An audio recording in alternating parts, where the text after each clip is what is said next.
Ok, donc ça fonctionne, mais on peut tomber sur un dernier petit problème qu'on va régler facilement, vous allez voir. Alors juste, hop, on va dans l'application, on supprime tous les cookies. Donc imaginons, j'actualise, tac, je crée un cookie, je crée un autre cookie, encore un, encore un.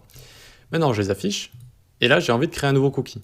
Donc j'en crée un ici, créer, et vous voyez que ça va pas être super, ça va effacer le texte, ça va se rajouter après. Nous, on n'a pas envie d'avoir ça, on a envie de supprimer la liste ici et juste d'afficher un nouveau cookie a été créé.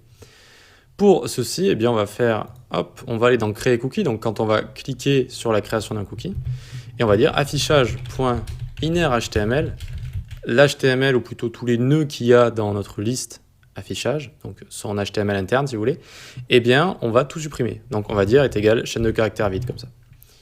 Et donc regardez, hop, on vient là, afficher, ok, maintenant je vais créer un truc, hop, ça supprime tout et ça me met juste cookie créé.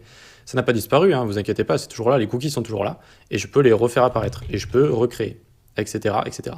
Et ensuite je vais pouvoir tout supprimer. Tac, tac, tac. Et voilà donc comment on fait notre application de cookies, création de cookies. On peut gérer leur date, on peut gérer leur valeur, on peut gérer leur nom. Et vous voyez que c'était quand même un petit peu plus complexe que juste deux boutons et afficher des choses. On a quand même vu pas mal de choses donc, notamment gérer l'objet date ici pour avoir une date une semaine après la date actuelle. Ça, vous pouvez vous le garder peut-être quelque part, copier-coller ou vous en souvenir en tout cas que c'est écrit ici au cas où vous tombez sur un même problème, vous avez envie de vous déplacer dans le temps en JavaScript, que ce soit une semaine ou que ce soit 2 heures, un jour, etc. Et ensuite, donc, on a bien géré tout ça. On a utilisé ici une opération ternaire, c'était pas mal, c'était assez sympa. Ensuite, ici, on a créé nos cookies. On a fait pas mal de conditions.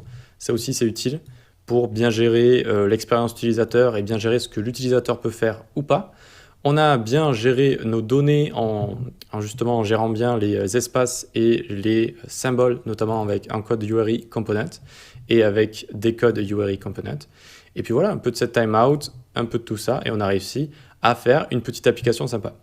Allez, on se donne rendez-vous dans la prochaine vidéo pour faire le prochain projet qui va être, si je dis pas de bêtises, une to-do list. Allez, à tout de suite.